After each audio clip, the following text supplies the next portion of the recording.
If you stepped into a fog and walked straight through it, you'd feel the cold before you saw it. A world where everything smells like wet hay, iron and ash. The sky is grey more often than it's not. There are no clocks ticking, just bells ringing, and they don't tell time. They command it. You are in medieval Europe, and everything you thought you knew won't help you here. You're not a knight. You're not a king. You're not a monk or a priest. You're you, and that's going to be a problem. In this world, your last name doesn't exist. Your passport means nothing. And unless you know how to kneel, bow, lie, swear loyalty, and look the other way, you won't last a week. But if you listen closely, if you watch and learn, and know which rules you can bend and which sins you must never commit, you might just make it. Because this isn't just a place in time, it's a mindset.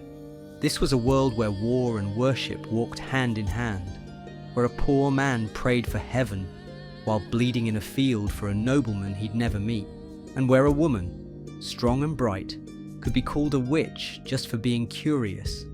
In this guide for time travelers, we're going to walk you through the world of medieval Europe, not with the eye of a historian, but the gut of a survivor. How do you eat? How do you sleep? Who do you trust? What do you wear, say, do, if you want to stay alive? Welcome to the Middle Ages. Watch your step. Subscribe to our channel if you enjoy our content. Every video takes a huge amount of effort to create. We're grateful for any support. Thank you.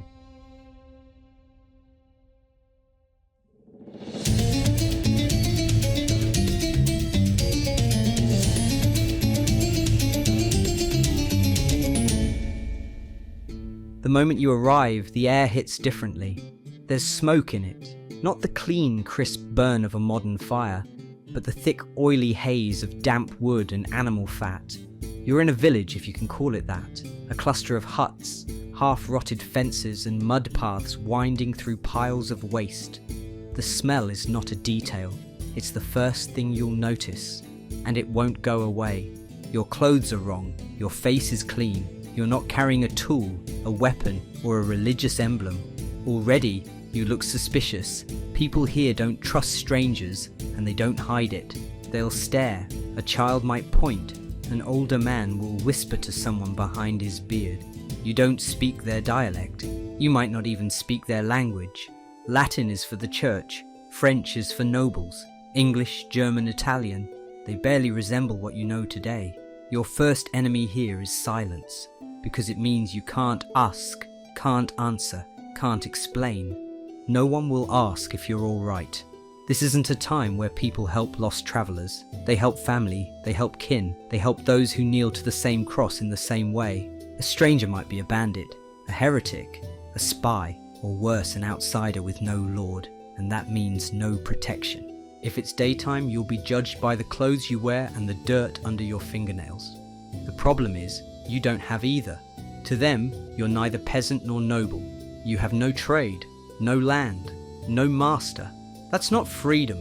That's a death sentence. Freedom, in this time, is a word that only matters in poetry and prayer. To survive, you need a role.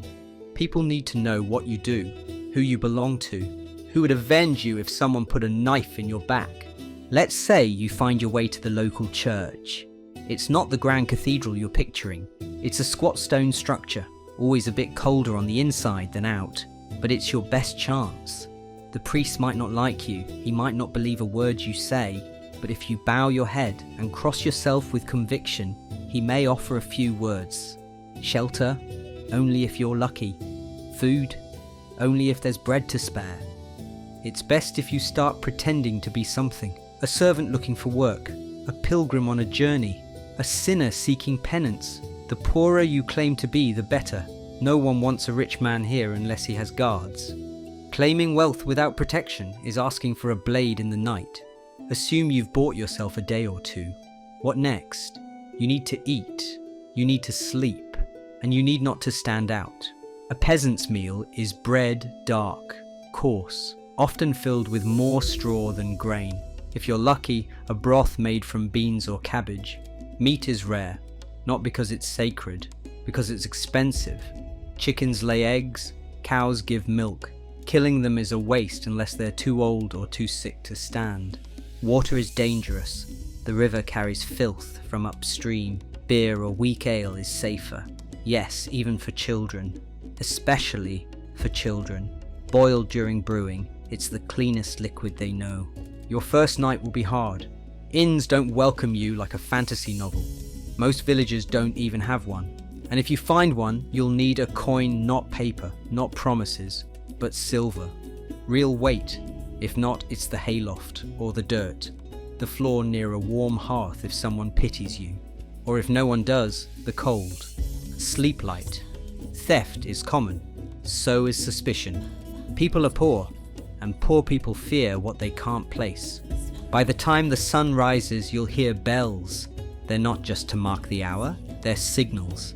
Time in this world is not measured by watches, but by sound. Bells ring for prayer, for curfew, for danger, for death.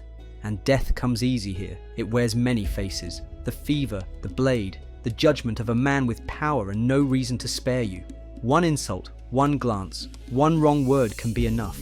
No trial, no second chance. The world moves on quickly. No one writes your name down. If you're still alive by the second morning, you're doing better than most. But don't get comfortable.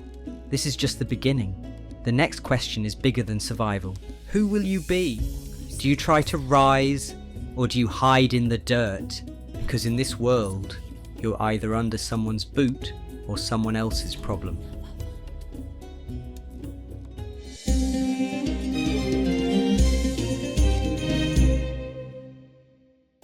You don't own the land you're standing on. You don't own your name. Not really. You don't even own your life. Not here. In the Middle Ages, ownership didn't come from effort. It comes from permission. And permission comes from power. And all power, at least the kind that matters, flows down from a single idea: land. Everything is land. It's wealth. It's the law. It's religion. Marriage. Survival. To live is to work land. To rule is to own land. And to matter, even slightly, is to be tied to it in a way that can be named, traced, and taxed. The man who owns this land is your lord. Not in a spiritual sense. Not like the Lord in prayers. This one is flesh and blood, and likely smells like damp fur, horses, and sweat. He wears chainmail if he can afford it, and he doesn't walk, he rides, even if it's just across a muddy village field. Riding means you're above someone, literally, but he's not the top of the food chain. He owes allegiance to someone else, a greater lord, maybe a duke, a prince, or even a king, and that man answers to another, or perhaps no one at all, if he's near the peak. But even the king, the most powerful man in the land, kneels to the Pope when it counts, because in this world, kings lose crowns, but excommunication, that kills your soul. This whole system is called feudalism. That word won't mean anything to the people living in it. No one calls it that. It's just life. It's the natural order. God at the top, nobles in the middle, peasants at the bottom. Some think it's fair. Most just think it's unchangeable. Do you want to survive on this web? Understand your place or fake one? If you're working the fields, you're a serf. That's a polite way of saying you're almost a slave.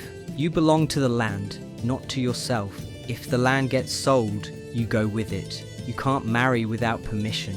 You can't leave without permission. You work the Lord's land and give him a portion of the crops. In exchange, he offers you protection, or says he will, but protection's a slippery promise. Bandits don't care about contracts, neither do famines, nor plague, nor the next wave of soldiers passing through on their way to some holy war. If you're lucky, your lord is firm but fair. He taxes you, yes, but lets you live. If you're unlucky, and most are, he squeezes everything he can. You owe him for the land, for the oxen, for the use of the mill, for the winepress, for the roads, even if he never fixes them. You owe him for your life, because at any moment he could decide it's not worth keeping. Still, you don't rebel. Why? Because the church says it's divine order. Because you've seen what happens when people try. Because you know that even if you kill your lord, another will replace him, and his revenge will be tenfold. And because in your heart, you might believe this is just the way of things. that God made lords to rule and peasants to serve. But the lords don't have it easy either. Their lives are sharper, more fragile, more dangerous. They bleed in battle, they scheme in court, they marry for land. A lord without heirs risks his entire estate being broken apart, swallowed up by cousins or stolen by neighbours. So he needs sons, strong ones, and daughters he can use like currency married off to secure peace, to form alliances, to stop blood from spilling. Her opinion isn't required. If you're born noble, you're raised to lead. You're taught to fight, to read a little Latin, to obey your priest, and to never forget that your worth lies in your lineage. Who your grandfather was matters more than what you've done. Still want to climb this ladder? You'll need a patron, someone who will speak your name to the right ears, someone who believes you're useful. Maybe you've got a talent. You can sing, count, treat wounds, or fight. Then maybe, just maybe, a noble will take you on as a retainer. You swear loyalty to him, call him my lord, and in return he might give you land, weapons and a horse. He might feed you, clothe you, protect you. If he rises, you rise.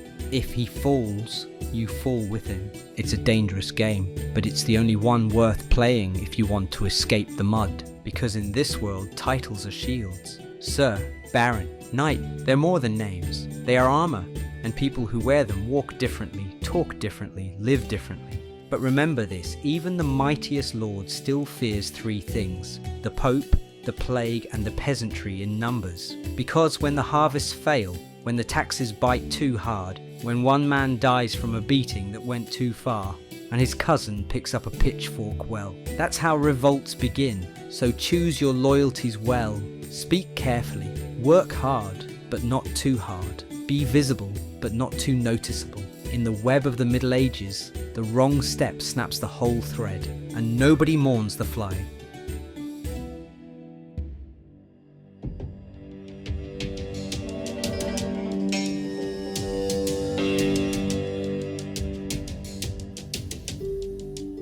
You wake up every morning in this world, and you don't ask how the sun moves, or what disease kills some and spared others, or whether the earth is round. You already know the answer to everything, or at least you're told you do. God wills it. That's the beginning and the end. You don't argue with it, you don't question it. Not unless you want to risk your soul, your life, and whatever comes after. Religion isn't part of life here. It is life. The church owns your birth, your marriage, your death. You can't escape it, and you don't try. From the moment you take your first breath, you're marked by it, baptized to wash away a sin you didn't commit, named by a priest, blessed or cursed depending on the stars and the mood of the heavens. Your whole existence is one long negotiation with God, and not the soft, smiling God of modern paintings. Number this God is watching, weighing, judging. He sees your thoughts. He punishes nations with fire, flood, famine. He's not your friend, he's your master, and he has a structure. At the top is the Pope, sitting in Rome, speaking as if his voice were the voice of heaven itself. Below him are the bishops, each one ruling over a vast diocese like a prince in a robe. Then come the priests, your local connection to the divine. He's the one who tells you what God wants, how often to confess, when to kneel, when to fast. He holds your soul like a key in his pocket. If he says you're cursed, you're cursed. If he refuses you communion, people won't look you in the eye.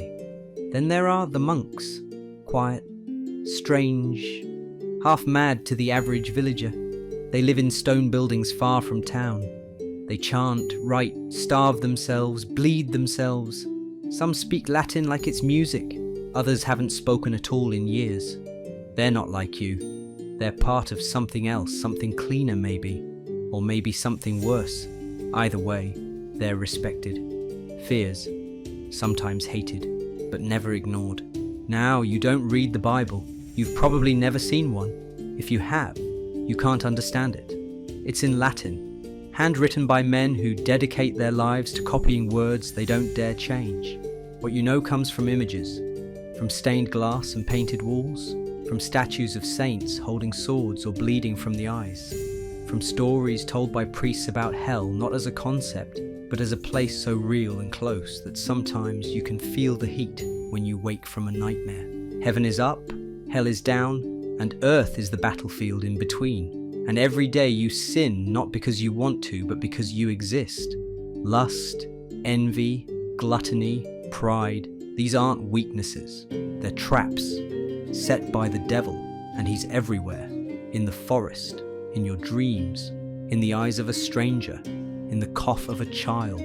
That's why people cling to relics, bones of saints, splinters from the true cross, bits of cloth soaked in old martyr blood. They're not just souvenirs, they're shields against evil. Pilgrims travel miles for a glimpse of a nail said to have pierced Christ's hand. They kneel, kiss it, leave coins they can't afford to spare. Hope is hard currency here. Every day is part of the church's rhythm. Feast days, saints' days, fasts, Lent, Advent. You don't eat meat on Fridays. You don't marry during certain weeks. You don't dance during others. The calendar isn't seasonal, it's sacred. Time moves by divine permission. And then there's sin. Sin rules everything. It's in your blood. It explains why crops fail, why children die, why lords go to war, and it's contagious. If your neighbor sins, your family might suffer for it. That's why people whisper. That's why women are burned for speaking too boldly. Why are healers accused of witchcraft? Why deformity is seen as punishment? And why you confess not to clear your conscience, but to avoid burning for eternity. But not all sin is spiritual. Some of it is political. If a king disagrees with the Pope can excommunicate him. That's not just losing church privileges. That means every subject is now free to rebel. If you obey the excommunicated king, you risk your soul. This is power, real, terrifying power, the kind that makes kings kneel barefoot in the snow, begging for forgiveness while the world watches. Still think religion here is peaceful? Ask the Jews in the ghetto, forced to wear marks on their clothes and barred from owning land. Ask the heretics burned alive for daring to suggest that maybe the church is wrong. Ask the men who marched to the Holy Land believing that killing infidels earns them paradise. Faith here doesn't soften hearts, it hardens them. But if you're clever, you can use it too. People fear the church. If you can quote a psalm, imitate a priest's tone, carry a scrap of Latin on your tongue, you might earn a place, a bed, a bowl of broth, a job copying texts, or maybe just less suspicion. Because in the Middle Ages, the word of God is more powerful than any sword. And if you speak it with confidence, people might not ask where you came from. They'll just assume you were sent.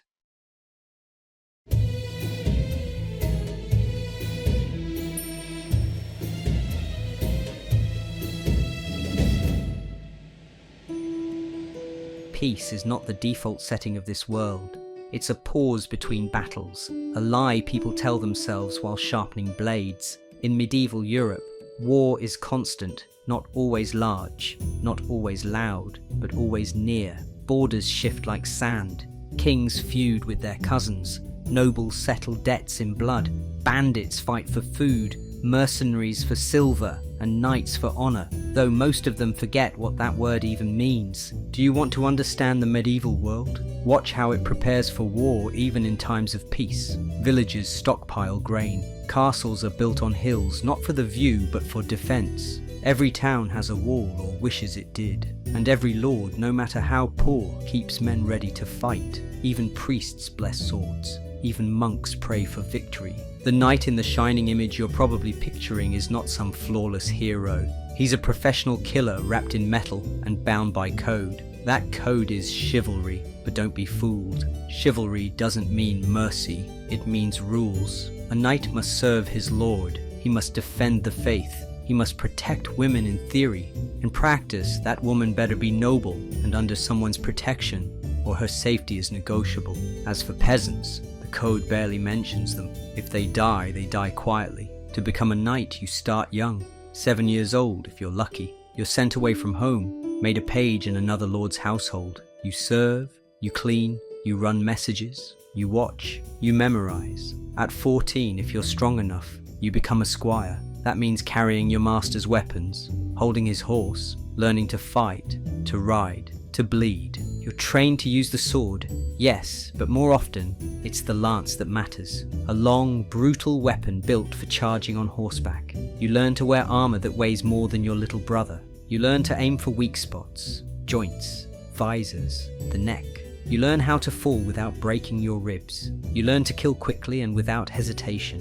And if you survive that, and your Lord approves, and God doesn't strike you down with plague or fever, then, at 21, you kneel. A sword touches your shoulder. You raise a knight. What now? Glory?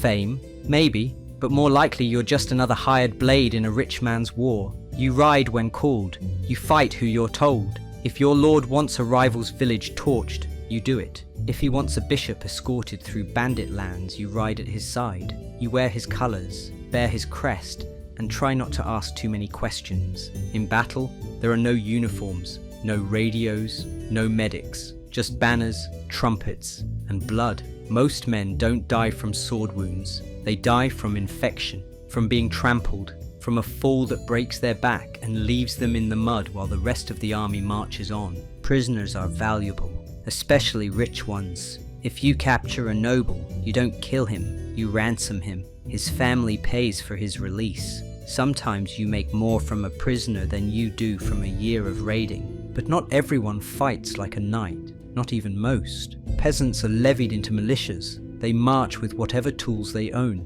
Pitchforks, hammers, rusty spears. Some have padded cloth as armor, some have nothing but luck. They die first. They break ranks easily. But when they're angry, when they're desperate, they're terrifying. And then there are the mercenaries, soldiers who owe no loyalty to any flag, only to coin. They're feared, hated, needed. They fight with brutal efficiency. They don't ask questions. When a war ends, they look for another one. And when there isn't one, they become the war themselves, robbing, burning, holding towns hostage until someone pays them to stop. You think honor lives on the battlefield? Ask the men who were promised land but given nothing. Ask the women in the path of an unpaid army. Ask the priest who buried 100 dead boys who thought they'd be heroes. But war isn't just swords and smoke. It's economical, politics, religious. The Crusades, for example, were pitched as holy missions, but carried out like conquest. A knight who can barely spell the word Jerusalem might still march thousands of miles to kill in its name. Why? Because the Pope said so. Because sin can be washed away in infidel blood. Because dying on a crusade means a shortcut to heaven. Violence here isn't random. It's woven into the fabric of life. Children play at war. Songs glorify it. Churches bless it. And when peace comes, no one trusts it. You can try to avoid it. Stay low. Be a healer, a scribe, a monk. But even those roles come with risk. A healer might be branded a witch. A scribe might be forced to forge a document. A monk's abbey might be raided by bandits who don't care how holy your vows are. So learn to see war coming, the extra patrols, the sudden taxes, the whispers of mobilization, a noble gathering retainers, a smith working late into the night. War doesn't arrive with fanfare, it creeps, and then it hits all at once. And when it does, if you're not holding a weapon, you'd better know where to hide. Because in the Middle Ages, war isn't an event, it's the background noise of everything.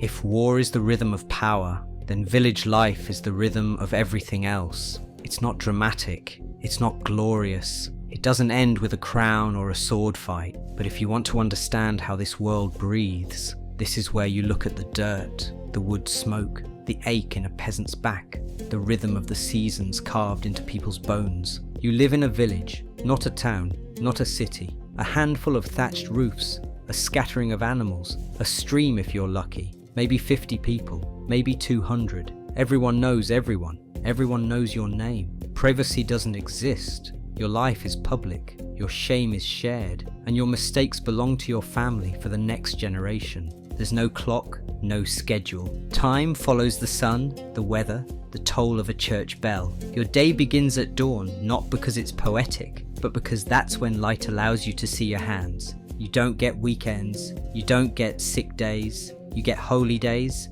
and even then, you're probably still working, just not in the fields. The work is agriculture, and it's brutal. You don't farm for profit, you farm to not die. If you're a man, you're tilling, ploughing, mending tools, building fences. If you're a woman, you're baking, spinning, drawing water, tending the garden, watching children, feeding livestock, doing everything else. Both of you are exhausted before noon. Children work too. There's no age limit on necessity. You live in a one-room hut with a thatched roof and walls made of wattle and daub. If you're slightly better off, maybe 2 rooms. The floor is dirt. The animals sometimes sleep inside not out of sentiment, but because they're valuable, and theft is easy. Your house has no glass, just wooden shutters. When it rains, it leaks. When it snows, the cold gets in. You're not comfortable. You're alive, and that's the bar.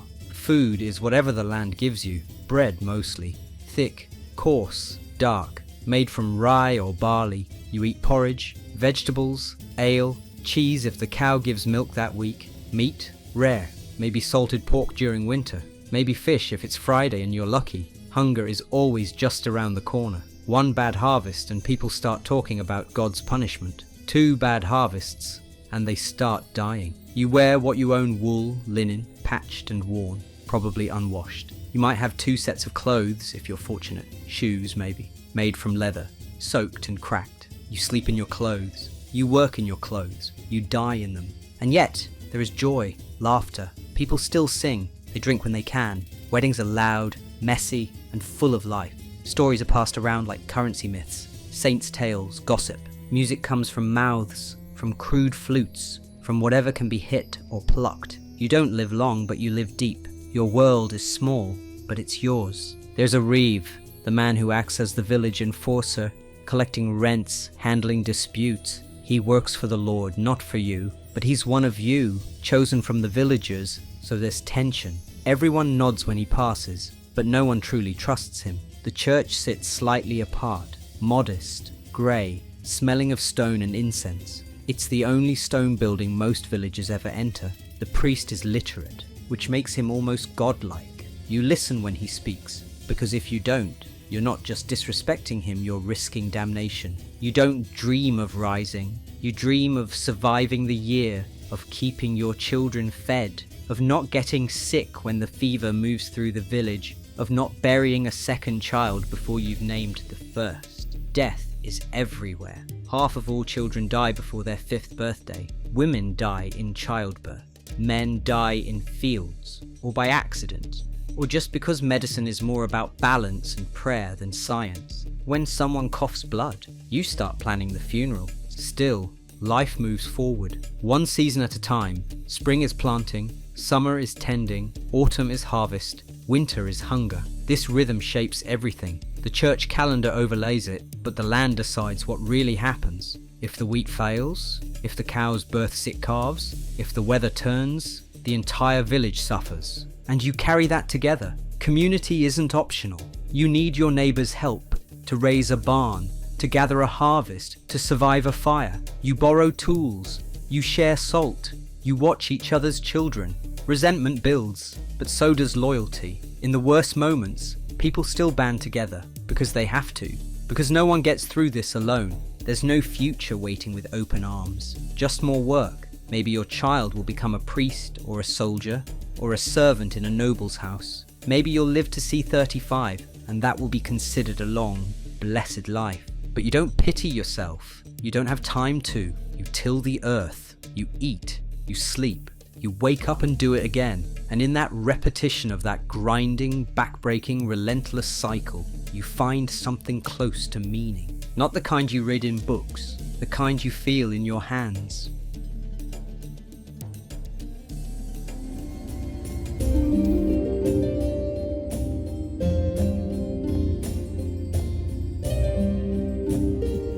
To be a woman in the Middle Ages is to be watched. From the moment you can walk without falling, eyes are on you, not with admiration, with expectation, with judgment, with control. Your life isn't yours. It's a thread tied to your father, your husband, your son, someone male, someone legal, someone with a name that matters. In the records, you'll rarely be mentioned unless it's in relation to someone else. But that doesn't mean women are invisible. Just because a society tries to write you out doesn't mean you're not there, doing the work, holding things together, knowing exactly what's going on. You're born into a world that teaches you your worth is in your body, not how it moves, not what it builds or makes or knows, but what it can give.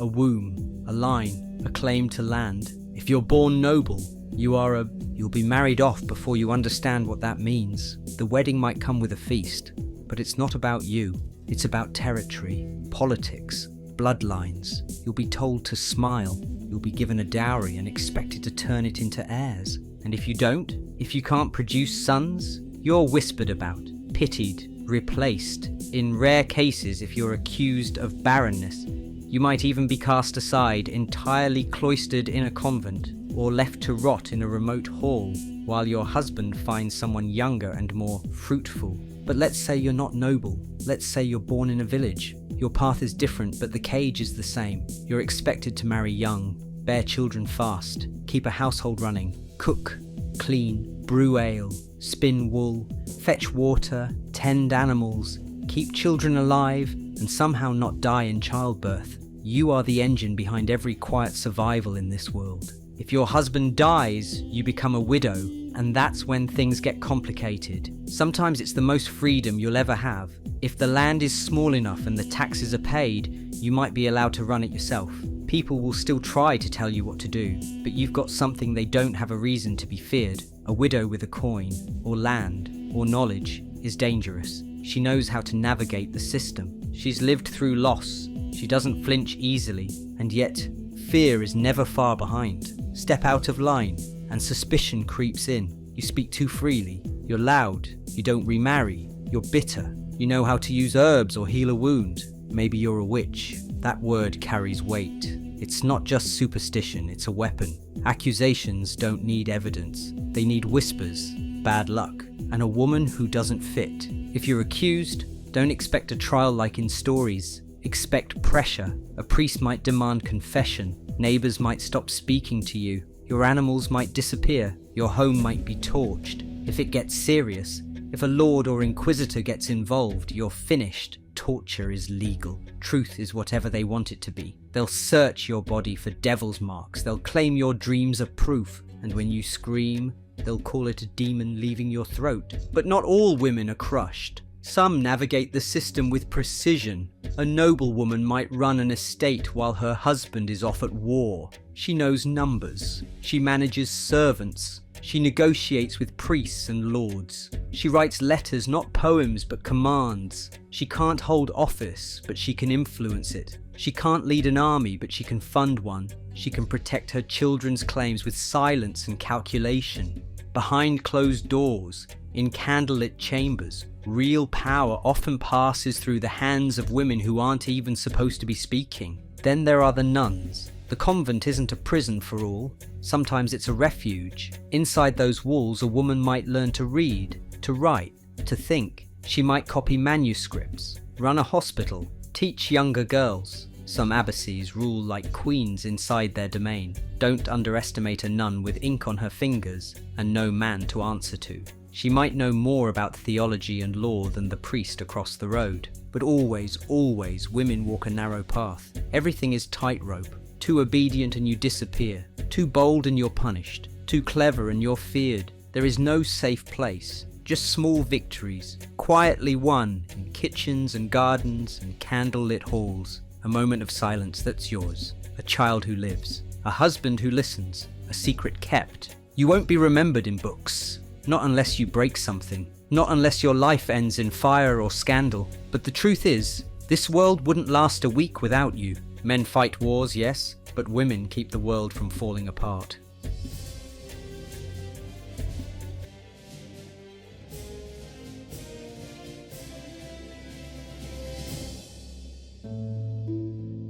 If the village is survival, the town is ambition. It smells different, sounds different, moves faster. You hear the hammers before you see the gates. You smell the fish, the manure, the tanner's vats boiling hides in piss and lime. You hear shouting in 3 languages and curses in 5.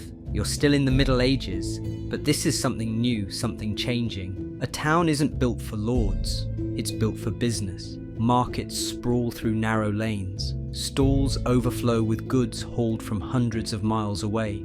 French wine, Flemish cloth, Baltic amber, silk that came overland through a dozen dead kingdoms. You see a butcher hacking at a side of beef, while a moneylender argues with a spice trader, and a beggar plays blind for coins he might not need. You've never seen this much movement. So many faces, so many hands, all trying to stay ahead of the same thing: hunger. Here, your place isn't tied to land, it's tied to what you can do, your craft, your trade. If you're a cobbler, a smith, a weaver, a brewer, you matter. Maybe not much, maybe not forever, but more than any serf turning soil in some forgotten field. People here have skills, not just backs to break, and skills can be sold. But you don't just work for yourself, you join a guild, part union, part cartel, part mafia. The guild protects you, trains you, sets prices, tells you what's allowed. Want to be a blacksmith?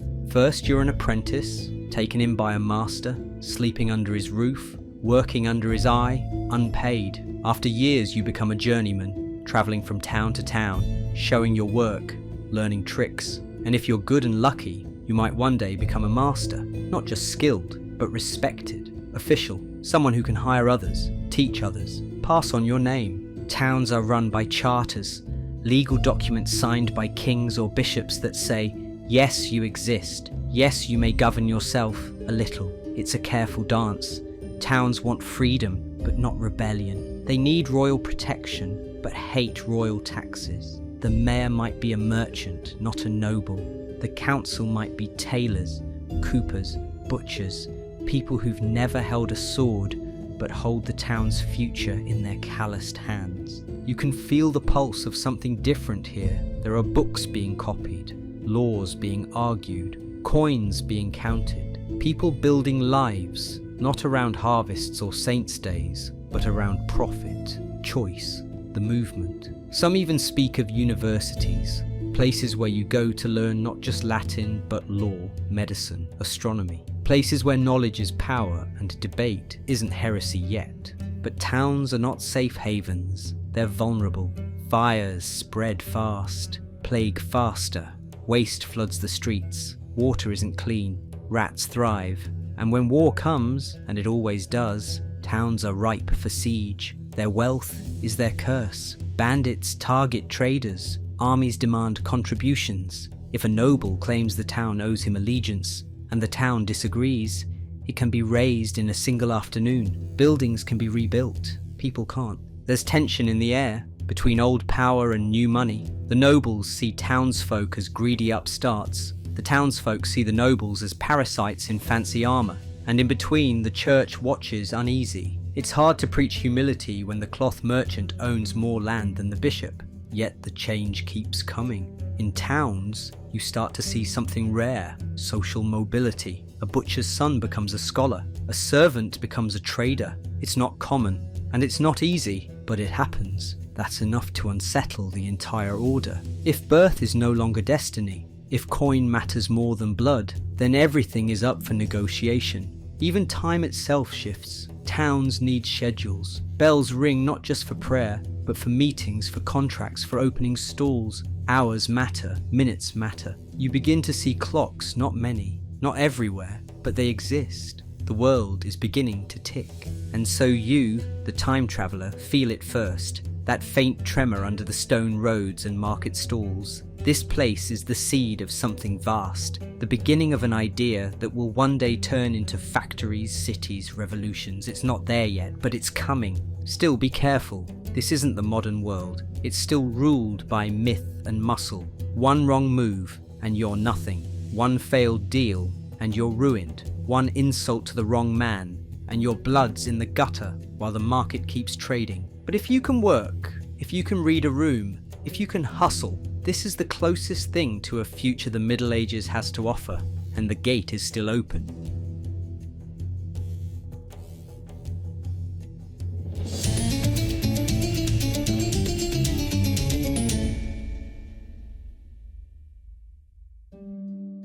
The most terrifying thing in the Middle Ages doesn't carry a sword, it doesn't wear armour, it doesn't speak Latin or make demands or fly banners on a hill. It comes without warning. It spreads through breath, through water, through a single flea on a rat's back. And when it arrives, it doesn't argue, it takes. Death isn't a visitor in this world, it's a neighbour. It lives with you, sleep near your children, moves quietly through the village, the town, the castle. A cough becomes a grave, a fever becomes a curse. You live surrounded by it, and you build your life around trying to delay it, not escape it. No one escapes. Medicine is closer to faith than science. The body is made of 4 humours: blood, phlegm, black bile, yellow bile. When you're sick, you're imbalanced. To fix you, they bleed you, burn you, starve you. Leeches are normal, so are heated irons. You might be purged, cut, or fed powdered bone. If you're lucky, your healer knows a little from experience. If you're unlucky, he trusts the stars more than your symptoms. The church offers comfort, but not answers. Illness is punishment, a test of faith, a sign of sin. When people start dying in numbers, priests lead processions, chant prayers, carry crosses, and beg for mercy. Sometimes it works, sometimes it doesn't. People still die,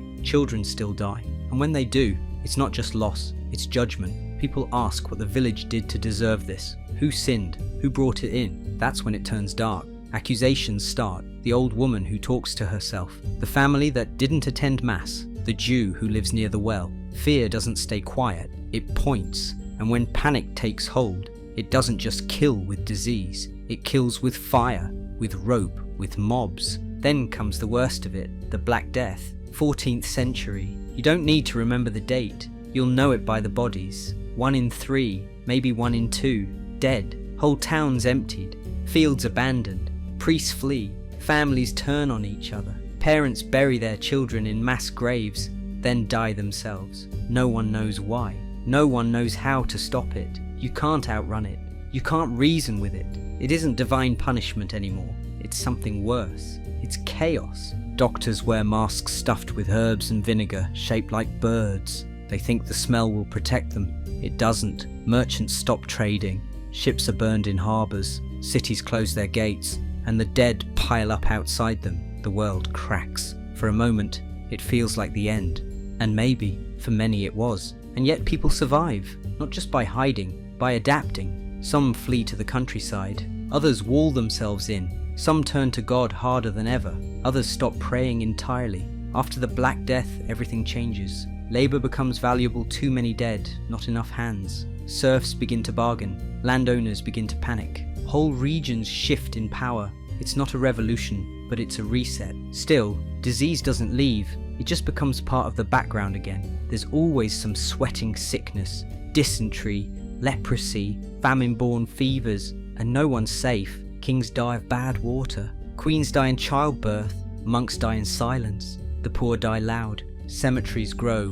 Bones are moved, stacked, forgotten. Death isn't hidden. You see it, smell it, walk past it. Funerals are brief. Graves are shallow. Mourning is compressed into ritual.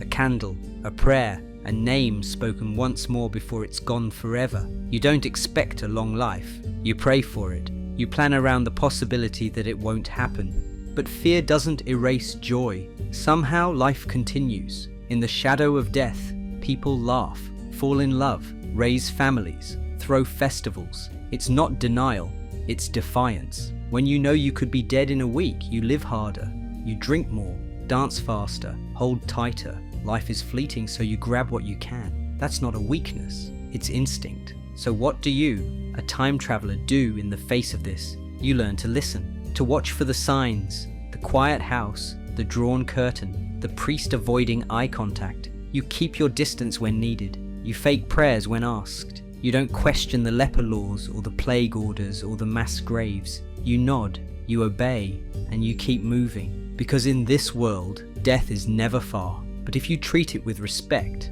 not panic, not bravado, you might just stay ahead of it, for now.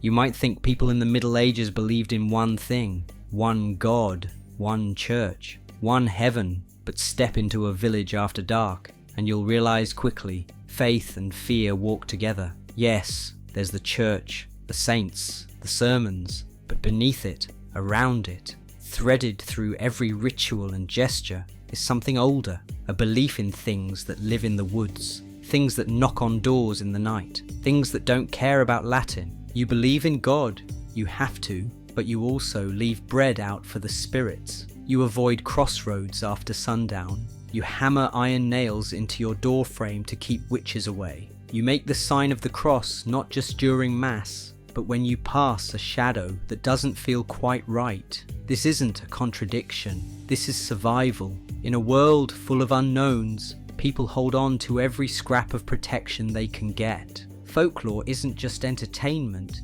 it's explanation. Why did your child fall sick after playing in the forest? A fairy. Why did the cow go dry? A curse. Why did your neighbour's wife disappear? The woods took her, or something in them. The church tells you God moves in mysterious ways. Folklore tells you why. It gives the darkness a shape, a story, a name. There are creatures, spirits, ghosts. The dead don't always stay gone. Sometimes they linger, unfinished. You sleep with rosemary under your pillow. You carry talismans carved with crude symbols. Some are Christian, others far older. You might not even know what they mean anymore. Doesn't matter. They work. Or you hope they do. And then there are the healers. Women, mostly. Not doctors, not priests. Just people who know things. What herbs ease fever? What roots stop bleeding? They murmur over poultices, burn incense, speak prayers that don't quite sound like church Latin. Some call them witches, others call them wise. If they cure your son, you thank them. If your next child dies, you whisper that they were too powerful. No one admits to believing in magic, not openly. That's dangerous. But almost everyone does. You can see it in the way they spit over their shoulder when they say a certain name. In the charms sewn into children's clothing, in the stones placed under pillows to stop nightmares. These aren't superstitions, they're tools, part of the invisible toolkit every villager carries. The church tries to keep it all in line.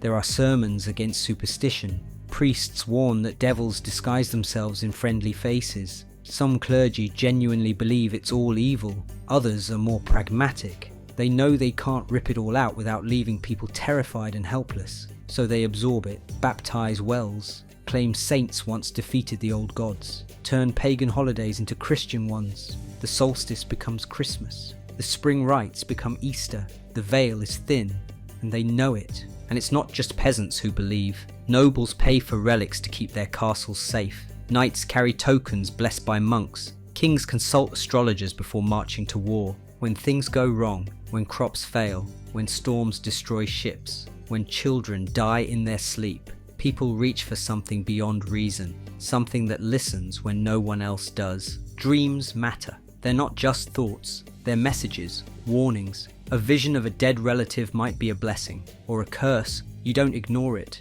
You talk to someone, a priest if you trust him, a midwife if she's discreet. A dream interpreted wrongly could mean ruin or redemption. The forest is alive, not metaphorically. You believe it. There are places you don't walk, trees you don't cut, stones you don't move. The old gods might be dead, but they remember. They wait in the quiet places, the overgrown ruins, the hills with no names. And even the bravest man thinks twice before whistling in the dark. You're surrounded by signs. A crow circling overhead, a goat refusing to enter a doorway, a sudden silence in the woods. These aren't coincidences, they're warnings. You learn to read them, not because you want to, but because the cost of ignorance is too high.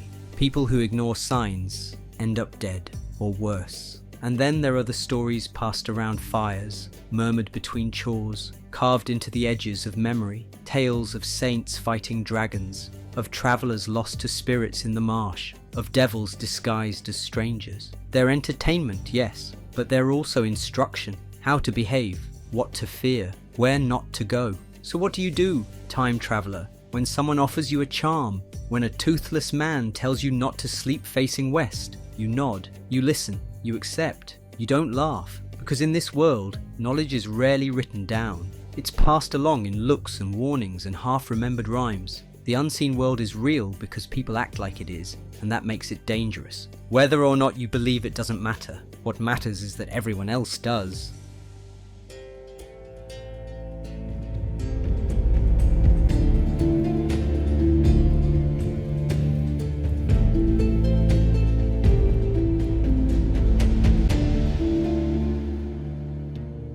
Time doesn't announce itself when it changes. There's no bell that rings to mark the end of the Middle Ages. No sunrise that signals the world has moved on. It happens slowly, then all at once. A few ideas take root, a few cities swell, a few men write things down that shouldn't be written, and suddenly what seemed eternal starts to crack. The year doesn't matter. You could pick 1347 when the Black Death swept across Europe and broke the back of feudalism.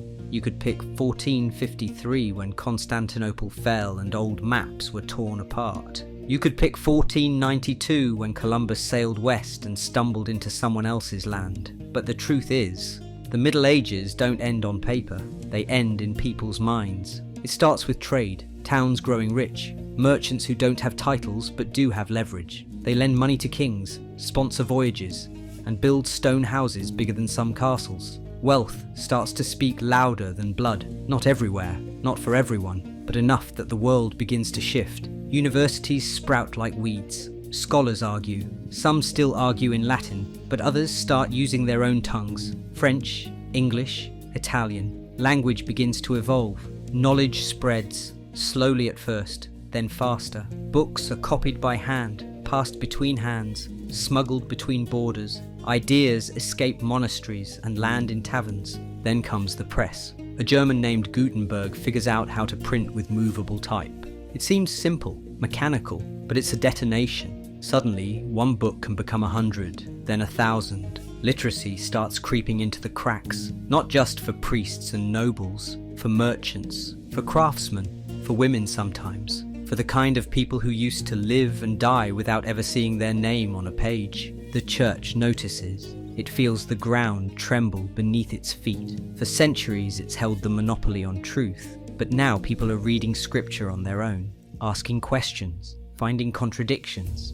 A monk named Martin Luther hammers complaints onto a church door. What follows is not a debate, it's an explosion. Wars, burnings, schisms. Europe tears itself apart over what it means to be holy. Meanwhile, across the sea, new lands are found. Not new to the people already there, but new to Europe's map.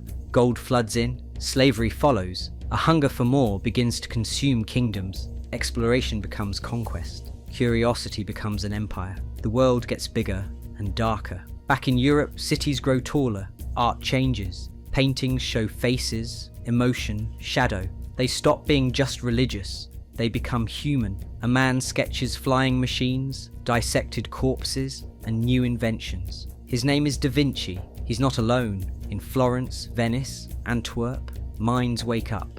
Not just to God, but to math, music, movement, ambition. The Renaissance, that's what they'll call it later, a rebirth. But for the people living through it, it's not a clean break. It's a mess, a blur. Some still cling to the old ways. Others lurch forward into something they don't understand. Most live somewhere in between, farming, praying, fearing, hoping. Armor fades. Gunpowder changes the battlefield. Castles become obsolete. Kings grow stronger, centralizing power. Law becomes more than tradition. It's written, enforced, codified. Bureaucracies form. Coins are minted with faces on them, not saints, but rulers. But don't think the world suddenly becomes modern. Life is still short. Women still have no voice. Disease still comes without warning. Most people still can't read. Most still live close to the land. The printing press doesn't fix famine. The Renaissance doesn't end superstition. Progress doesn't move in a straight line. It stumbles. It contradicts itself. It bleeds. And yet something is undeniably ending. The sense that the world is fixed, ordained, unchanging, that's dying. People question. Not loudly at first, but persistently. What is a soul? What is a nation? What is power? What is freedom? You, the time traveler, feel the difference. You've seen the Middle Ages at their full weight. The mud, the hunger, the fear, the faith. And now you sense something loosening, a door unlocking. The next world is impatient, it wants to begin, but it will bring new horrors to gunpowder empires, colonial brutality, the mechanization of death, the erasure of entire peoples. History doesn't march forward, it mutates. So when does the Middle Ages end? It ends when the old stories no longer hold, when a peasant reads a printed book and dares to dream, when a merchant pays for a map that shows something the Bible forgot, when a woman writes her own name in ink, when kings must answer not just to God but to the people they rule. That's when it ends, and something wilder, stranger, and far more dangerous begins.